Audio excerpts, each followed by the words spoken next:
वैसे तो लोग कहते नजर आते हैं दिल्ली दिलवालों की, लेकिन कभी कभी कुछ ऐसी घटनाएं घटती है जिसके बाद लगता है कि अब ये दिल्ली नहीं है दिलवालों की। दिल्ली के रघुवीर नगर में भरे बाजार बीच सड़क एक लड़के की बड़ी बर्बरता से हत्या कर दी गई, वो भी उसके माता पिता की आंखों के सामने। आखिर क्या था पूरा मामला और क्या गलती थी उस नौजवान की, जानिए द क्राइमलेस शो के इस एपिसोड में।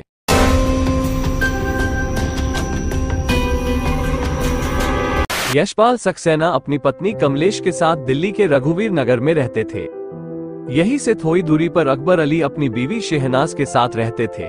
दोनों परिवार में अच्छी दोस्ती थी और इसी तरह से यशपाल के बेटे अंकित और अकबर अली की बेटी भी अच्छे दोस्त थे। दोनों एक दूसरे को बचपन से जानते थे और दोनों साथ ही बड़े हुए। जैसे जैसे वे दोनों बड़े हुए, दोनों की दोस्ती प्यार में बदलने लगी।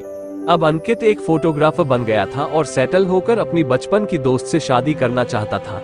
अंकित उसे प्यार से शहजादी कहकर बुलाता था और वो सच में अंकित के दिल की शहजादी बन गई थी।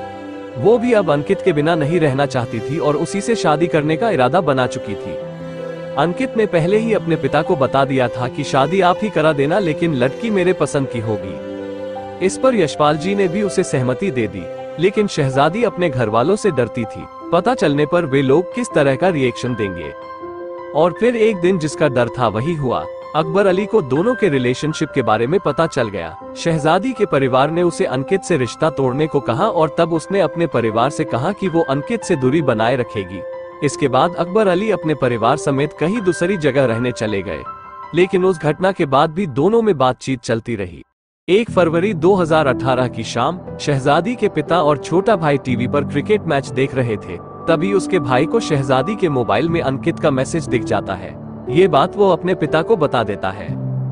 जब अकबर अली ने शहजादी से इस बारे में पूछा तब वो आवेश में घर से चली गई और जाते जाते बाहर से दरवाजा बंद कर दिया। परिवार ने पड़ोसियों को आवाज लगाई और फिर उन्होंने दरवाजा खोला।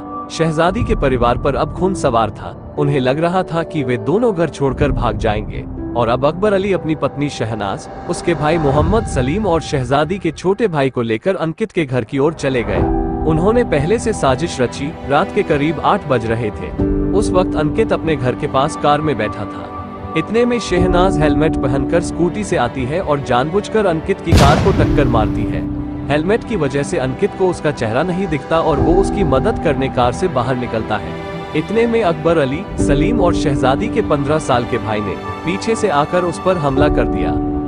शहनाज अंकित को गाली गलौज करते हुए बुरी तरह से पीट रही थी। वो उसे कह रही थी कि तुमने हमारी बेटी को गायब कर दिया। अंकित उन्हें कहने लगा कि उसने कुछ नहीं किया, लेकिन वह नहीं माने और पीटते रहे। जब अंकित को बचाने उसका एक दोस्त आगे बढ़ा तब शहनाज ने उसे धमकाकर पीछे हटने को कहा। इतने में अंकित ने अपने दोस्त से कहा कि वह शहजादी को, जो उस वक्त टागोर गार्डन मेट्रो स्टेशन पर थी, उसे जल्दी से किसी पुलिस स्टेशन लेकर चले जाए क्योंकि उसे डर था ये लोग उसे भी मार डालेंगे। वहां पर अब काफी भीड़ जमा हो गई और उसी भीड़ से एक शख्स अंकित के घर जाकर उसके माता पिता को बताता है कि आपके बेटे पर कुछ लोगों ने हमला कर दिया है। वो दोनों हड़बड़ी में घर से निकलते हैं। थोड़ी देर में अंकित की मां वहां पहुंचती है और अंकित को बचाने की कोशिश करती है, लेकिन शहनाज अब अंकित की मां को मारने लगती है। अंकित ने उन्हें बचाने की कोशिश की, लेकिन सलीम और शहजादी के भाई ने अंकित को पकड़ कर रखा। इतने में अकबर अली ने अंकित को बालों से पकड़ा और कसाई के चाकू से उसकी गला रेत कर हत्या कर दी। जैसा कि हमने कहा था कि कभी कभी ऐसी वारदात होती जो एहसास दिलाती है दिल्ली नहीं है दिलवालों की। उस रात अंकित के दोस्त और माँ बाप के अलावा सारे लोग दर्शक बंद तमाशा देखते रहे। उस दिन अंकित ही नहीं बल्कि इंसानियत की भी हत्या हुई। अंकित का गुनाह बस इतना था कि उसने दूसरे धर्म की लड़की से मोहब्बत की। पुलिस ने अकबर अली, शहनाज और सलीम को गिरफ्तार किया और शहजादी के भाई को जुवेनाइल बोर्ड भेज दिया। अगले दिन इस खबर ने पूरे देश में सनसनी मचा दी। धर्म के नाम पर फिर कोई अनहोनी घटना ना हो, इसलिए रघुवीर नगर में पुलिस को तैनात किया गया। कुछ लोगों ने इसे पब्लिक इश्यू बनाने की कोशिश की, लेकिन यशपाल जी ने लोगों से कहा कि वो इसे पब्लिक इश्यू ना बनाए। उन्होंने आगे कहा कि उन्हें किसी भी धर्म के इंसान से कोई बैर नहीं है। मैं सिर्फ इतना चाहता हूँ कि मेरे बेटे के कातिलों को कड़ी से कड़ी सजा मिल जाए। और जब रघुवीर नगर में तनाव का माहौल बना हुआ था तब उन्होंने अपने हिंदू, मुस्लिम और सिख पड़ोसियों के साथ मिलकर इफ्तार दावत रखी। इसमें मुस्लिम समुदाय के साथ अन्य समुदाय के लोग भी शामिल हुए। अब अदालत में अकबर अली, शहनाज और सलीम पर केस चला, लेकिन इसी बीच साल 2021 में यशपाल जी की एक बीमारी की वजह से दुखद मृत्यु हो गई। मगर अंकित की मां कमलेश, उन्होंने हार नहीं मानी और इंसाफ के लिए लड़ती रही। और फिर आखिर वो दिन आ गया। 8 मार्च 2024 को अदालत ने फैसला सुनाया।